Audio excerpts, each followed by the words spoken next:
ગુજરાતનું 3,70,250 કરોડનું બજેટ નાણામંત્રી કનુભાઈ દેસાઈએ રજૂ કર્યું, જેમાં અનેક નવી જાહેરાતો કરવામાં આવી છે।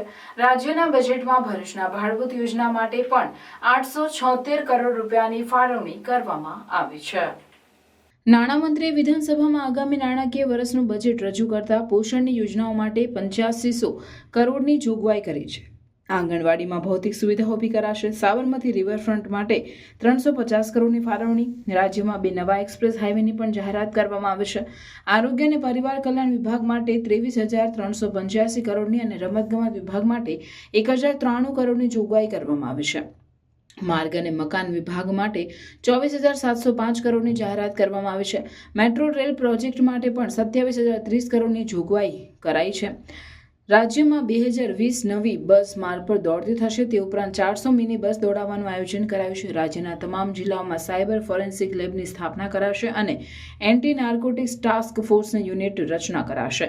ભરૂચના નેત્રંગ સહિત રાજ્યમાં 4 સ્થળોએ નવી એકલવ્ય સ્કૂલ બનશે। તો પ્રધાનમંત્રી આવાસ યોજના અંતર્ગત 1350 કરોડની જોગવાઈ કરાઈ છે, જે અંતર્ગત 1.70 લાખ સુધીની સબસિડી નવા ઘરની ખરીદી પર મળશે।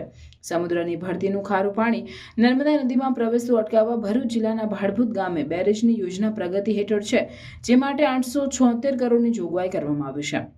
બજેટમાં ઉદ્યોગો માટે પણ મહત્વની જોગવાઈ કરવામાં આવી છે, જેમાં અંકલેશ્વર, સરીગામ, વાપી અને સુરત ખાતેના ચાલુ તેમજ અમદાવાદ, જંબુસર અને સાયખા ખાતેના નવા ડીપ સી પ્રોજેક્ટ માટે 785 કરોડની જોગવાઈ કરાઈ છે।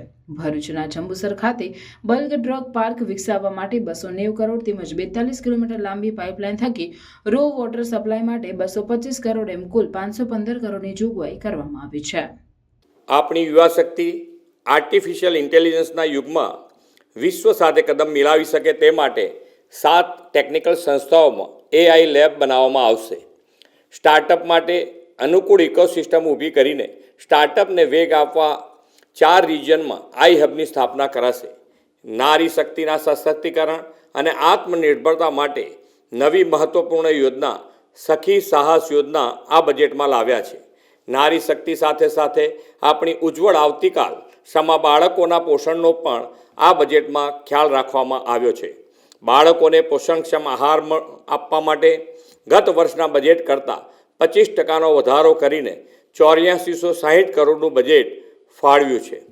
દેશની કૃષિ ક્રાંતિનો આધાર કૃષિ ક્ષેત્ર આધુનિક બને અને અન્નદાતા વધુ સક્ષમ બને તે માટે કૃષિ ઉત્પાદન વેલ્યુ એડિશન દ્વારા ખેડૂતોની આવક વધારવા agro processing and process promotion માટે પ્રાધાન્ય કર્યું છે। ગુજરાતમાં મત્સ્ય ઉદ્યોગના સર્વાંગી વિકાસની પ્રતિબદ્ધતા સાથે મત્સ્ય ઉત્પાદન વૃદ્ધિ અને એમ્પ્લોયમેન્ટ જનરેશન માટે એક મહત્ત્વની જોગવાઈ મત્સ્ય ઉદ્યોગ ક્ષેત્રના વિકાસને વેગ આપવા કરવામાં આવી છે। હવે ખેતીની જમીન પર મત્સ્ય ઉછેર માટે એનએની મંજૂરી લેવામાંથી મુક્તિ આપવામાં આવશે। આદરણીય વડાપ્રધાન શ્રી નરેન્દ્રભાઈ મોદીના દિશા દર્શનમાં સમગ્ર દેશ નેશન ફર્સ્ટની ભાવનાથી આગળ વધી રહ્યો છે। ગુજરાતનું આ જનકલ્યાણકારી બજેટ રાજ્યના પ્રત્યેક નાગરિકને એક જ ભાવનાથી વિકસિત ગુજરાતનું નિર્માણ કરવામાં યોગદાન આપવા પ્રેરિત કરશે એવો મને વિશ્વાસ છે। ગુજરાતની પ્રગતિને વધુ તેજ બનાવનારું અને વિકાસની ધારાથી કોઈ વર્ગ બાકાત ન રહી જાય તેવું સર્વસ્પર્શી બજેટ આપવા માટે નાણામંત્રીશ્રી અને તેમની સમગ્ર ટીમને અભિનંદન આપું છું। હર હર મહાદેવ।